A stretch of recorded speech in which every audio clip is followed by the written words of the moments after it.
Ready to go. We are ready to go. Hey, welcome everybody.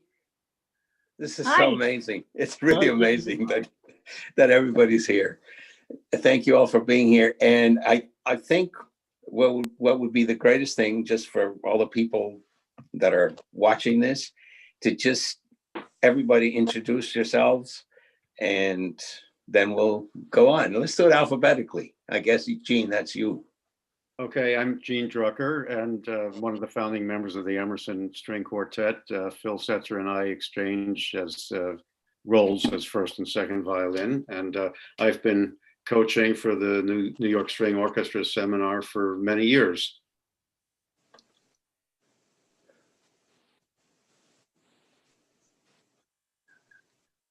Sharon, I guess you're next. But you forgot you. Oh, I'm sorry. I'm Jaime Laredo, and I don't know. I wear many hats musically, but one of the most important hats that I wear is as a member of what is known as the KLR Trio, the Kalichstein-Laredo-Robinson Trio, and this is about to be our 44th year together. And it's still pretty good. Great. Next. I think I'm next. I'm Sharon Robinson. I'm married to Jaime. That's why I'm here. You know that. I am the cellist of the Kalichstein-Laredo-Robinson Trio. And I don't know whether it's still pretty good, but it's still a joy to be together. I also teach it at the Cleveland Institute of Music. Next. I think that's Arnold. That's Arnold. Oh, you're doing this by first name? Okay. We're very familiar. Oh, yeah, Tenenbaum is after, Wiley is after S. Oh, gosh. I should have learned the alphabet, and I missed that, in second grade. So anyway, I'm Arnold Steinhardt, and I and John Daly were the two fiddlers in the Guarneri String Quartet. We're both still around, and we had a wonderful 45-year trip, blessed trip as a string quartet.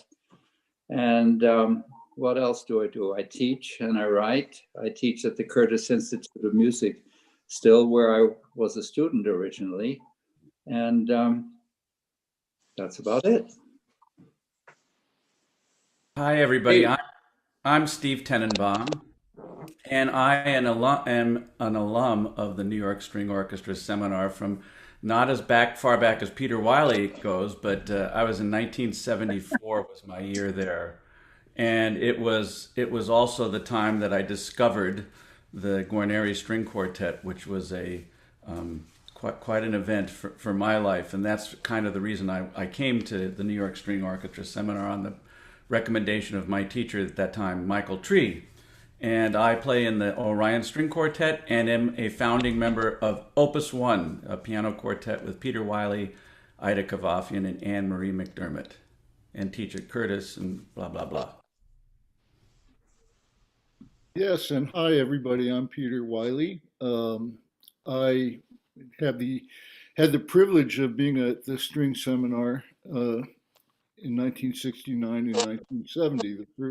I believe those were the first 2 years of the seminar, and I've done a lot of different things. Played in a couple orchestras and several chamber music ensembles. Steve just mentioned Opus 1, and most recently I had the privilege of joining Arnold and John and Michael Tree in the Guarneri String Quartet, which was the great honor of my life. And what about your new trio? Which one? Oh, sorry. I don't think of any other group that I have as being that permanent, because either it's too new or we just don't do that much. But, I do play some concerts with David Schifrin and Anna Polanski. And I've also hooked up a few times, which has also been wonderful, with Bob Levin and Noah Bendix-Belgley. Oh, So, you know, I've got my feet in a lot of fires, so they say. they're lucky to get you. Yes. So Arnold, I haven't seen you in a long time. I reckon you're you recognize me. you're home in Santa Fe right now? Yeah, Great. in my den. So let's start this thing off. How, you know, it's supposed to be about the longevity of a chamber music group. And I think all of us here, it's pretty amazing that you know, we've been together in our various different groups for so many years. What holds us together? Gene, what holds the Emerson Quartet together? Well, usually when we're asked that question in interviews, almost all of us will say that a sense of humor is vitally important, a way of being able to laugh at oneself individually, or for all four of us to laugh at ourselves collectively. It's also a way of taking a step back from the intensity of touring and of being together so much of the time, so that, you know, things will happen in the course of a career, especially the course of traveling, which I'm trying to remember now because we haven't been doing it for 9-10 months. But things will happen, the vicissitudes of touring, where you don't get exactly what you were hoping for in terms of practical or logistical arrangements, and you just have to be resilient and resourceful, sometimes finding a different way of getting to a place where you have to go, but you have to try not to let the tensions that are inherent in performing and touring life fray the relations between the members of an ensemble. And humor is a very good way of lubricating that relationship. That helps. That helps. I don't think that's funny at all, what you just said.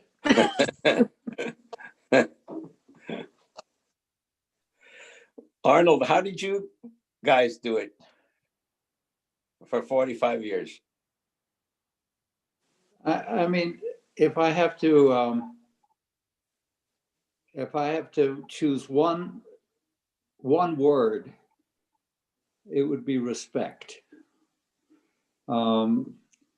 First of all, you know, more than respect for the music, obviously, great love, enduring love for this wonderful repertoire. But I think respect for the members of our group, and not just respect for playing. And my gosh, did I have respect for our Guarneri Quintet. Of Peter, the most wonderful musicians, but also respect as in terms of how you rehearse, how you deal with one another. And people often say, and it's probably true, that chamber music groups, more often disband because of chemistry or bad feelings. Maybe not necessarily that they make bad music together, wonderful music. So I think respect is the basis for it all. I was thinking about that today, that word respect, and it occurred to me that there's different kinds of respect. You know, there's respect in the military, which is maybe a respect that comes from fear or in a negative kind of way. And what I found out through the longevity of things I've been involved with was the gaining admiration for people, and finding those good qualities in people when you have those difficult times. Not to mention the sense of humor there. But I think respect, it changed for me in my life because of I didn't think of it, respect out of fear, but I learned that what respect really meant. But one of the things we all had to strive for always in our lives as chamber musicians is how to communicate to another member of your group that you're not that happy with how you do that phrase or something. Right. And I think that we as individuals need to have enough confidence in our own right that whatever somebody is saying to us is not about us, it's about the music, right? So we can just, I know our trio, we go at it sometimes, but it's always looking for the best for the composer, for the music, for the phrase, and it's not aimed individually, even though sometimes it's hard not to take it individually. It is hard. Mm-hmm. Sometimes Dorothea and I will talk about a friend of ours who's behaved badly in one way or another. And the last comment that I usually have is, that person couldn't play in a string quartet. Right. And, at one of our Met Museum concerts, a man came backstage and identified himself as a professor at the Columbia Business School. And he said he had a very popular class, How to Start Your Own Business. And he asked me to speak to his students. I said, me? I mean, first of all, I don't know anything about business. I'm a fiddle player. What do you want from me? He says, no. I mean, your group has been successful for so many years. You know a lot about partnership. And so, I thought about it, and I showed up at his class, and the guy before me was talking to the class about patent law, for all things. And I was really nervous, but, that's where I began to think much more seriously about that word respect. And as you said, Sharon, it's not about me or you, it's about the music. And it's, usually in a business, you're not alone, you've got partners. And whether you are building a plane or making wine or whatever the heck your business is, it's the product that you're after. And so, yeah, we also had heated discussions over and over again, but it was that Mendelssohn string quartet or that Dvorak or that Bartok. That's the product. And so we tried not to make it personal, as you alluded to, Sharon. Mm-hmm. But I think that part of the way in which to focus the work that we all do together in a group, and to make it as productive as possible, is, coming back to your mentioning of respect, is to not only respect each other, but to be aware of the differences between each other as players and as people, and to respect those differences. I think sometimes in the early years of a group, there could be a critical period during which people are getting used to each other.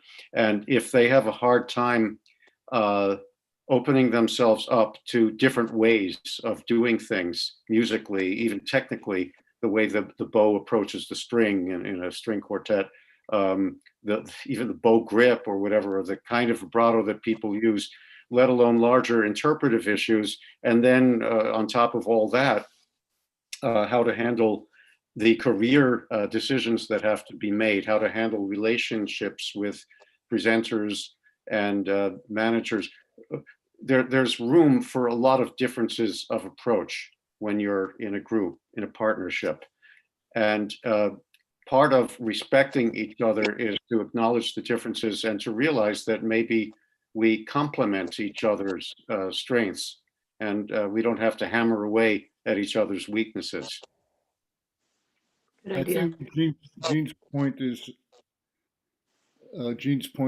it speaks to acceptance, and I don't know if young groups tend to do this or if this is something we just grow into, but I think more likely we grow into this. I don't imagine a lot of groups sit around before they start playing together and discuss these issues, but it definitely it helps to recognize that in a quartet you have four individuals, you have four egos, and we do have egos, and you know, I may be so sure that my way is right and it's better than anybody else's way, but I have to still figure out how to give more than I take in the ensemble in totality. So I have to be very careful about, you know, when I'm going to take more than my share and for what reason. And I mean, obviously, one can always use the score and the composer's marks to defend. There's no better way to defend what you want than if the composer asked for it. Beyond that, it already you can get on a slippery slope if you just have a whim about something, and especially if it involves, you know, picking too much on a particular player in the group, or for example, in groups with piano, you know, you have to figure out how to not constantly tell the pianist they're too loud. Um,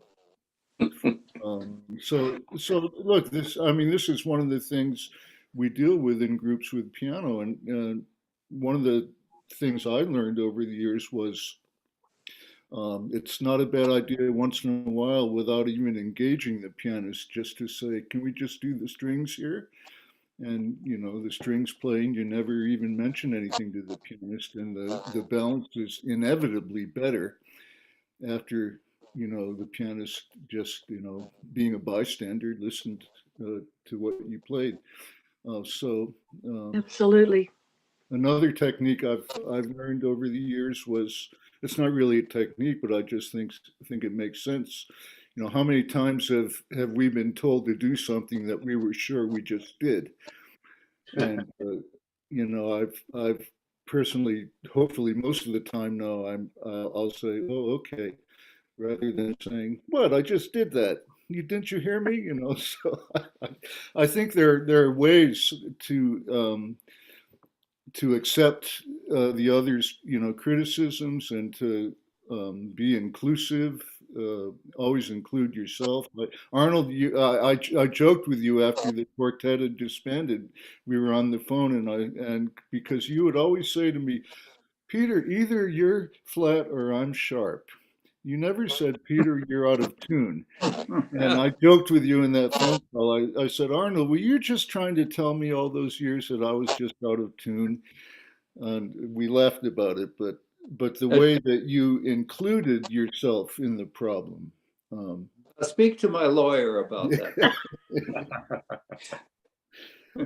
You know, one thing about criticism, though, I found the first years in our quartet to be the hardest. Of course, you don't know, you know, career-wise where you're going. You don't know completely where you're going music-wise, but at the beginning, I found it difficult when you know, one person would say, you know, you're rushing, and the second person would say, yeah, but it's sharp, Arnold, and the third person said, yeah, but that was boring phrasing, you know, and you know, I began to feel I'm being beat up in rehearsals, but gradually, my feeling about it began to change. And ultimately I found, you know, I'm traveling in the Guarneri String Quartet with 3 teachers, and they're not charging me anything. And I'm not being facetious, because every member of the Guarneri Quartet was a fully formed artist, fully formed musician. And they had a lot of wonderful things to say. So it stopped being criticism gradually. And I thought that was an important thing for me in terms of my longevity in being a member of the quartet. That's a great comment, Arnold. I think if we can all just try and learn from everything that happens in the rehearsals and the concerts.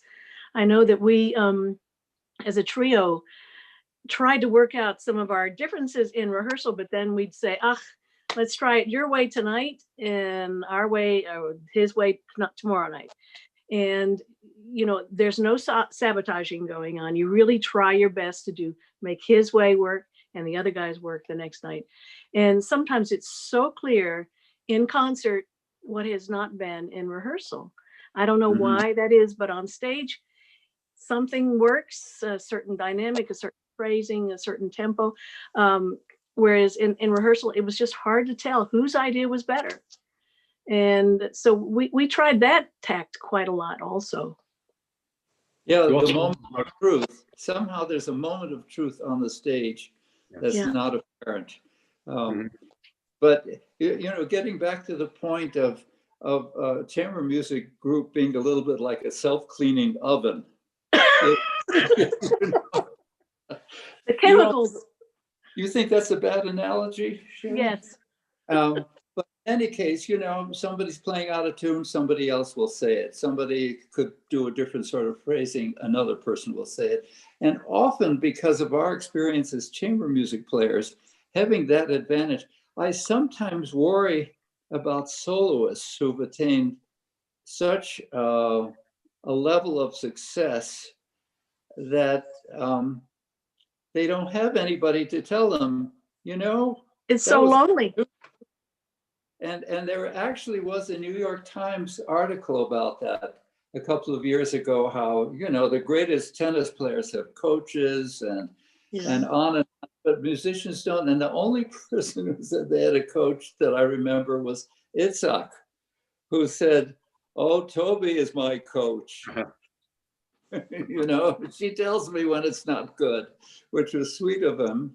But I think we have a great advantage as chamber music players in that regard. We do, and it's a great privilege, and I think it helps us keep growing and keeps us, you know, fresh. I think one of the things that I want to bring up in our group, which is make sometimes things even harder than a normal group, and that's the fact that Sharon and I are married to each other. And so, you know. But I don't think we're ganging up on Yossi so much. No, we never do. We never do that, ever. But it's not too late. No, I think sometimes, and I think we, you know, for 44 years we've been very good about this.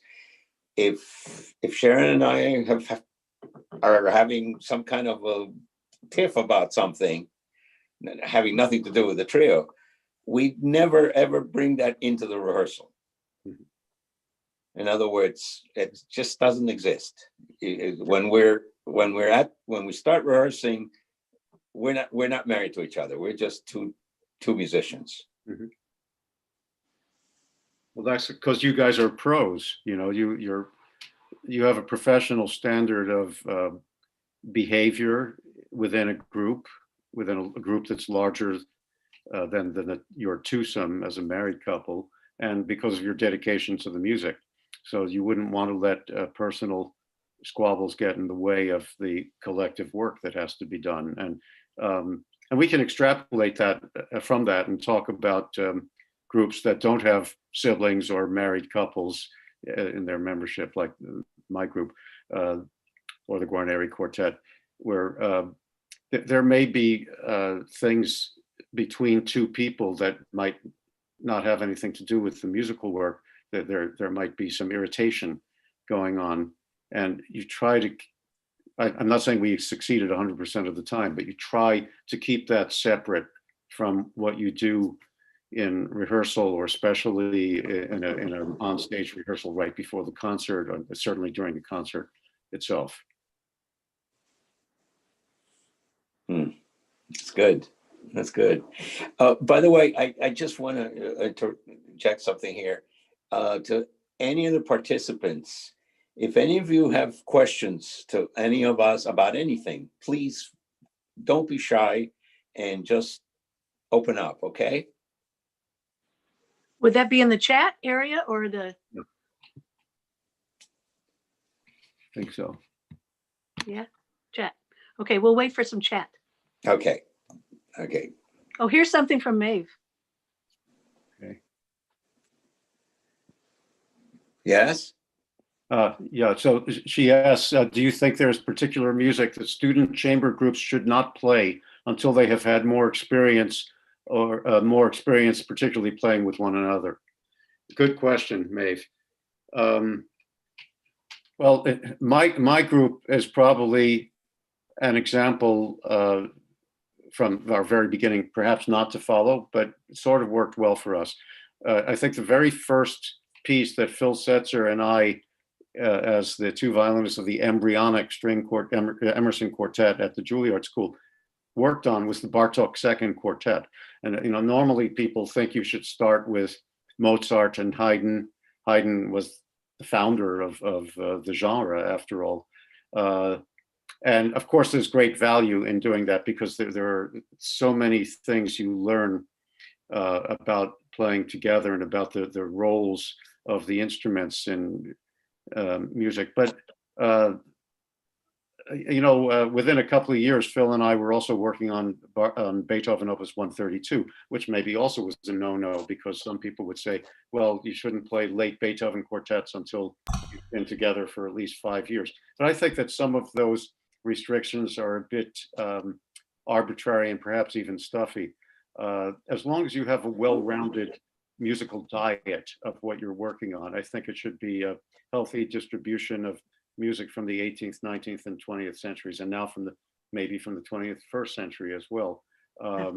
But the foundation of quartet playing, again, is in Haydn and Mozart, and early or middle Beethoven.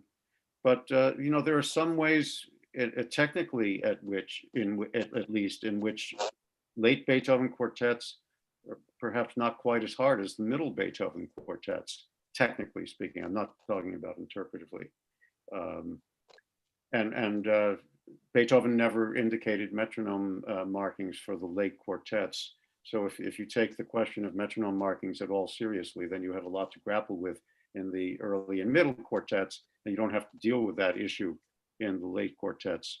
But you should have a healthy dose of romantic music in order to develop your individual sound production and the group sound. You have to look for a group sound and modulate that sound appropriately for each period of music that you're working on.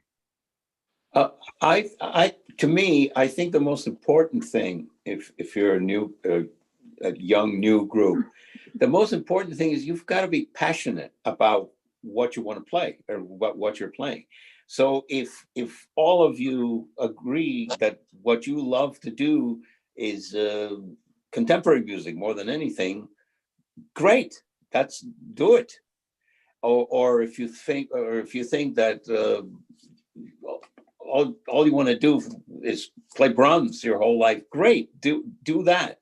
But I think it has to be a passion, and I think it has to be something that you all agree on. And I don't think it's a great idea to try and convince the others of what to try and foist your taste on the others. Arnold, what was that story about poor Michael Tree? You always wanted to get some Dvorak quartet. What was that? He always wanted to program something every season, and you all said, no way. well, I'm thinking of poor Arnold. Oh, Fritz Kreisler, right? Chrysler Quartet. the Chrysler. Oh, right. That's right. I remember It that. wasn't poor poor Michael was the one who shot it down every year. Oh, dear.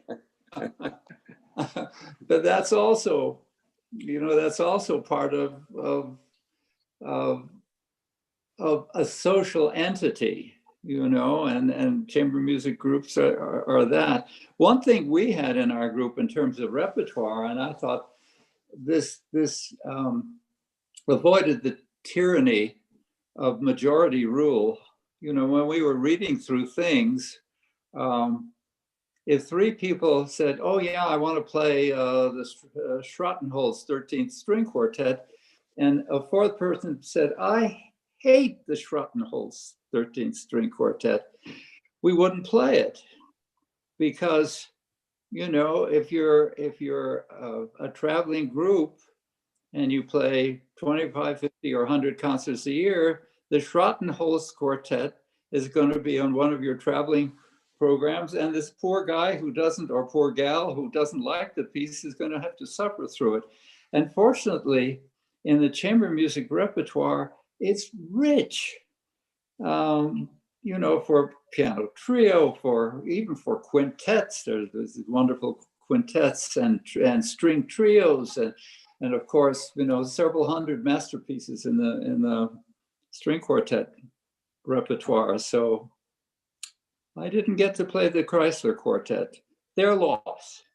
And the veto power is not just in terms of repertoire too. I mean, there was a very well-known instance of a string quartet that was replacing a member of the quartet, and the remaining three, one person was outvoted by the other two, and this replacement took place anyway, even though that third person was very much against hiring that member in the group, and it made for a lot of, let's call, bad blood, or whatever you say. They lost a lot of respect in terms of that. So a lot of decisions in group in terms of longevity have to be made. You wouldn't use your veto power just arbitrarily. You would say, well, yeah, I can go with that, because later on maybe there's something I want to do that maybe somebody else may slightly object to. But that's a very important to keep the idea of not just democracy, but trying to have a consensus. That's good. Just in terms of longevity, there was one other thing in our group that I thought was hugely valuable. And that was at the end of a rehearsal, that they were unresolved things or hidden agendas or resentments that you walked away with it. I think that's a very harmful thing. And so, I mean, the four of us, and that included Peter when he joined the group, we had our different styles of saying things to one another, but we were boldly honest. We were almost brusquely honest, the way, brothers in a family would be. It was not that we didn't respect one another, but we wanted to get to the heart of the difficulty and solve it. And so I had the sense that I could walk out of a rehearsal and things were never completely resolved, but the issues didn't lay secretly gnawing away at one another. I wouldn't wake up in the middle of the night and say, why did we make that stupid retard? Because I would have said in the rehearsal, why are we making that stupid retard? And then there would be, the discussion, and it would be resolved one way or another. And I thought that was a very important element for a chamber music group to stay healthy, psychologically speaking.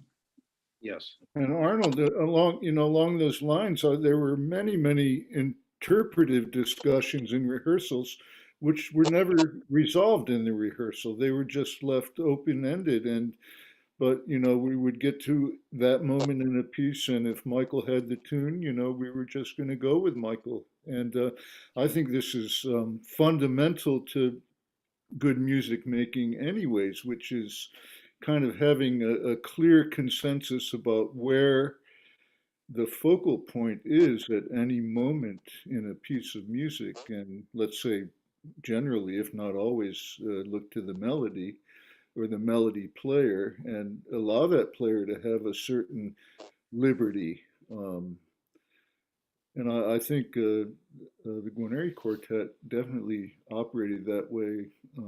There was a freedom to it because we didn't always know what was coming next. I know that sitting next to John, especially I can think of a moment in the Ravel Quartet where, whatever he did Wednesday night, I knew it was going to be different Thursday. And it was always a different fingering or a different nuance because he loved doing that, and we never discussed it in rehearsal. But Gene, to your point about humor, I keep on laughing. I mean, it's been over 10 years since we disbanded, and I keep on laughing at Michael Tree's jokes. and today, Peter Lloyd asked whether he could join my session, which is, I think, in 20 minutes or so.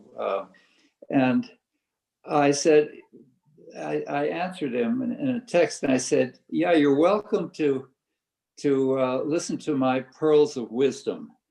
And then that reminded me of something that John said during rehearsal often. He said, every note a pearl, every pearl a fake.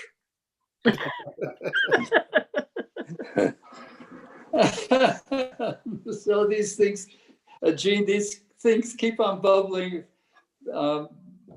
up, even though we're long not together. Yeah. And very healthy. Yes. And one thing, since we have young players listening to us, some of whom are coming together in groups that where they might try to make a go of it after this pandemic ends, actually playing physically together in the same room. Something I would recommend to avoid, unless you just can't think of another way to express a criticism, and that is to imitate the way somebody else's playing sounded to you.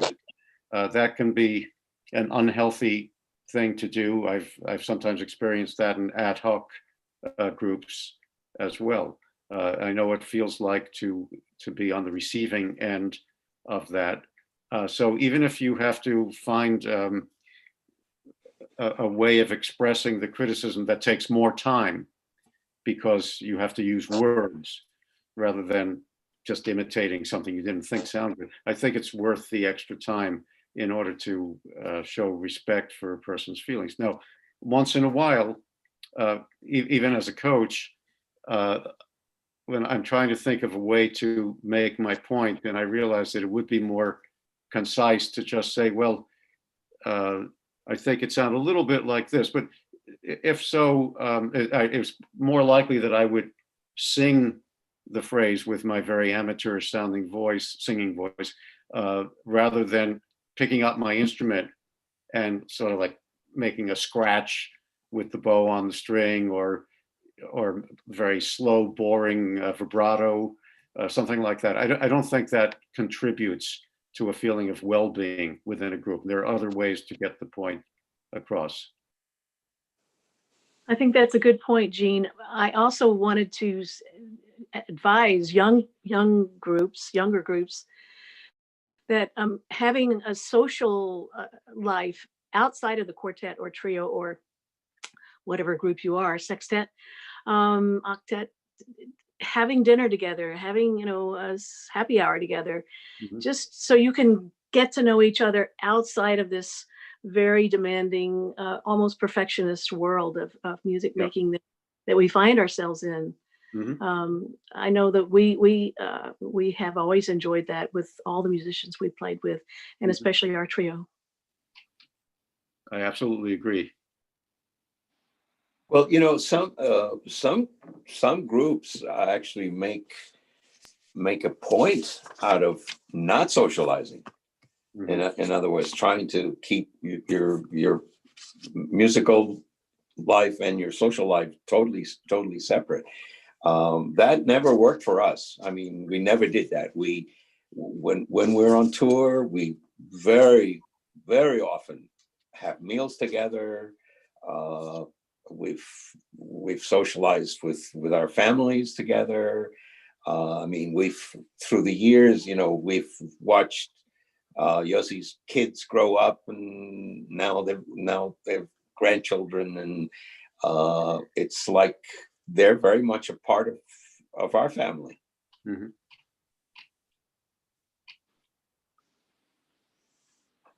How come I lost Arnold? Maybe you took a vacation. Steve, how about you in the Orion Quartet? Do you guys have fun together outside the quartet? I think, yeah, first of all, I don't know if there's three nicer guys that I've ever True. dealt with in my group. So heated arguments, I don't think we've really ever had that many. Maybe it's a fault of the group, but I certainly agree with Arnold's comment about having three great teachers. And the whole idea of respect follows that either I became more aware of my defensiveness or whatever, or these guys got a lot smarter over the years. But I find that the I don't know, the background, the kind of integrity that my colleagues have is something that I'm better at learning from now than I certainly was when I first started. So, I think everybody who starts in a group has that kind of insecurity and defensiveness, and I know that Mr. Steinhardt really talks about that too, and even in youth, learning how to take criticism. But socializing, yeah, that's fine. I read in the book that the Guarneri Quartet was told not to socialize, and so that's what I thought the gospel was. But then I realized that doesn't really hold true. That was by the Budapest, right? Yeah, Yes, I think they did that because that was the advice of Sasha Schneider, who and it's true in the Budapest Quartet, they did not socialize. They really did not. But that's very not much so true. They used to play cards backstage and stuff. on tour. That's true. They used to play cards in their hotel rooms. In fact, there's wonderful stories about that. That's Great. true. But I'm talking about with their families. They really did not socialize at all. Which is very striking considering that there were two brothers in that quartet. Yeah. All right. Arnold, you're back. Yeah, suddenly you were speaking, Sharon, and your face froze, Uh-oh. and then everything disappeared. So I'm The back for Botox. one thing, Sasha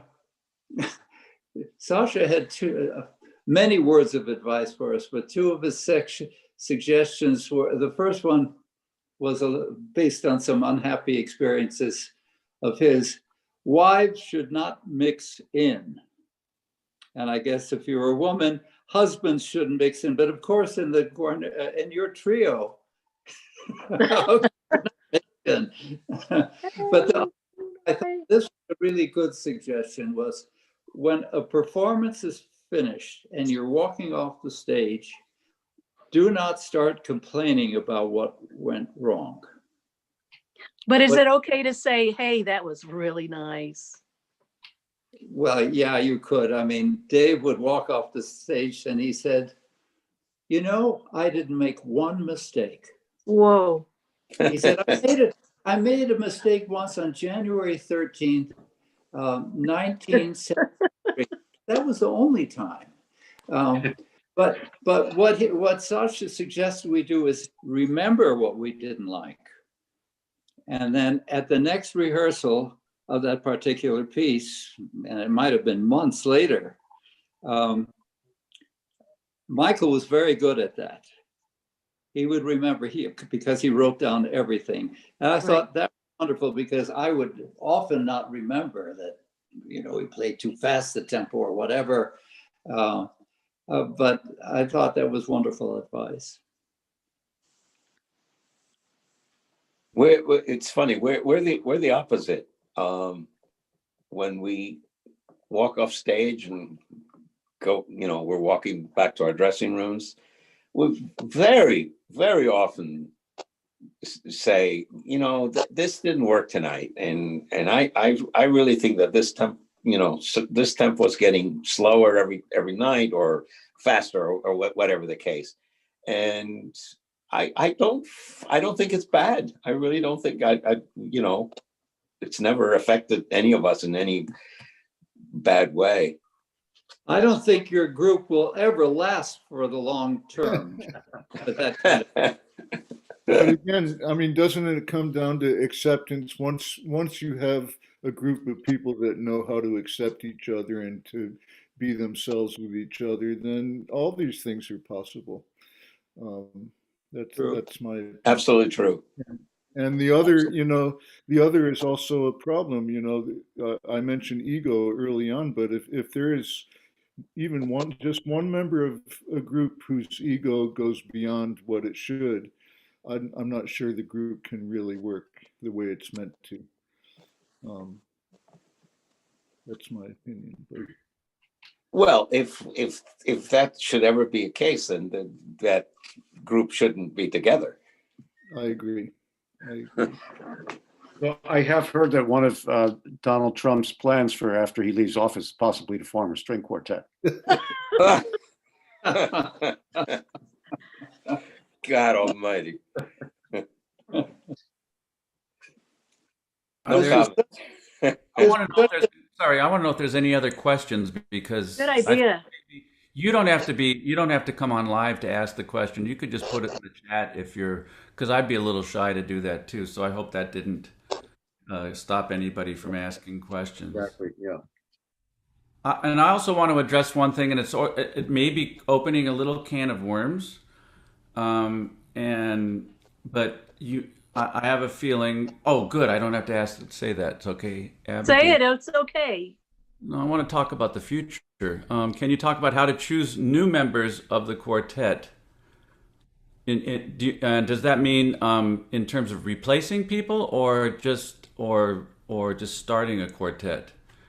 Abigail, both. Both. Okay.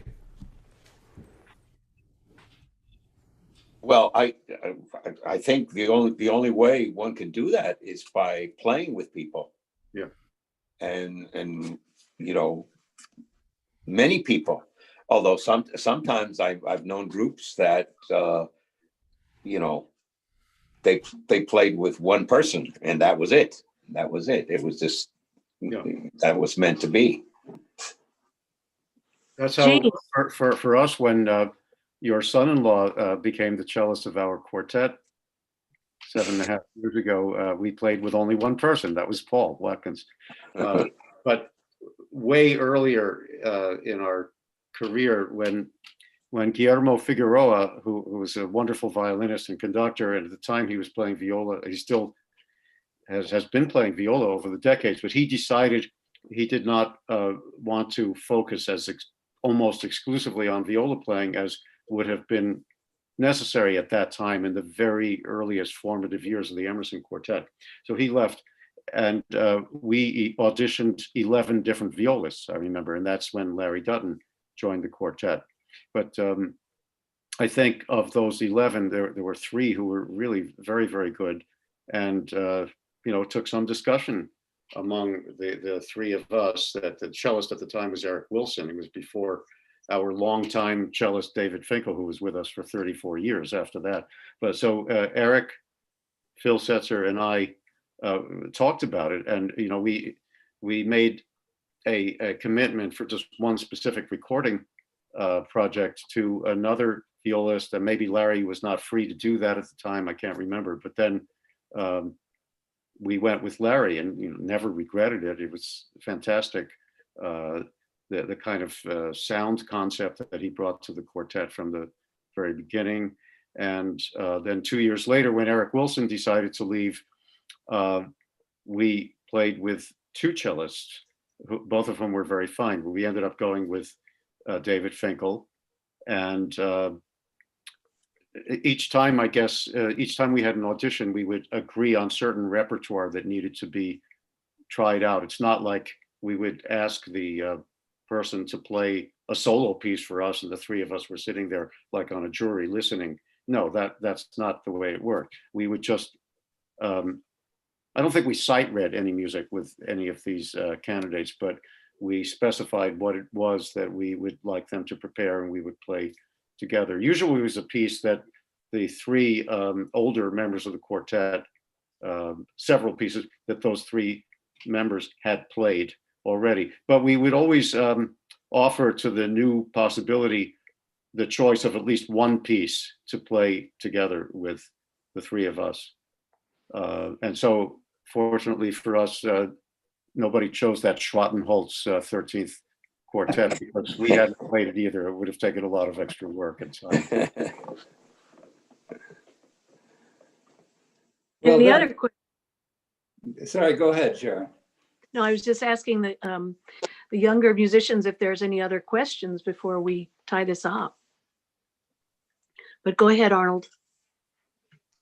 No, and then if you're just forming a quartet, how do you do that? You know, how do you pick members?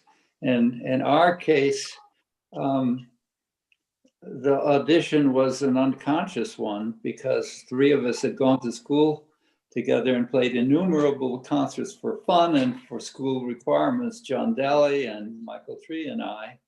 Mm-hmm. And then Marlborough, again, over and over and over again, with different combinations of people. John was first, I was second with Mr. Serkin and a piano quintet.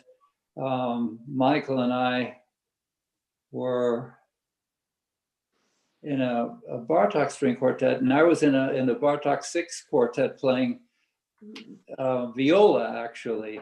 And just, we just knew that we had picked each other in a way that would have a good chance of possibly making a career, but that was such an unusual situation.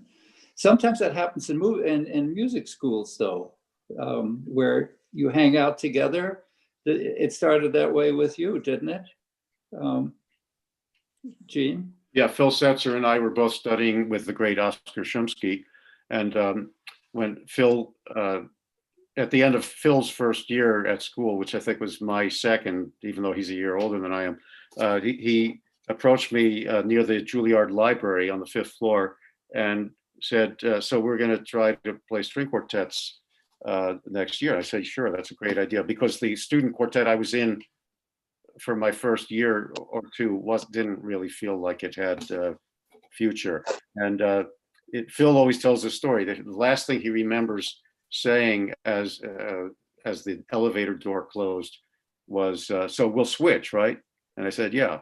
And so that's how our idea of alternating first and second violins got sort of ingrained in our way of making music together from before the very beginning of even the earliest version of our quartet. And in my case, I was ultimately seduced into a career as a string quartet player innocently by John Daly, who approached me at Curtis and said, would you want to play a late quartet for the semester? Opus 130 with the grosse Fuga. And I said, what is the grosse Fuga? I was extremely innocent, but it turned out to be an incredible experience for me. And, you know, I didn't realize it at the time, but it changed my orientation toward what I wound up doing for the rest of my life. And John and I wound up in a string quartet together. So, and the rest is history. Yeah, the Dovers started at Curtis, the Calidors at, I know they studied with you, Gene. They started at the Colburn School. That's right. There when they were students. And so that certainly is a breeding ground, Yes. a wonderful breeding ground. I hate to say this, but because I'm having a good time, but I'm afraid the kids have sessions at 6 o'clock, so we have to let them go. So thanks, everybody. It was great. Thank you. great. Thank you. It's great to see everybody and to Yeah. have all these reminiscences. Wonderful to see you all. Yeah. I hope someday we're going to see each other in person. I hope so too. Wow. Okay. Okay. Love to all of you.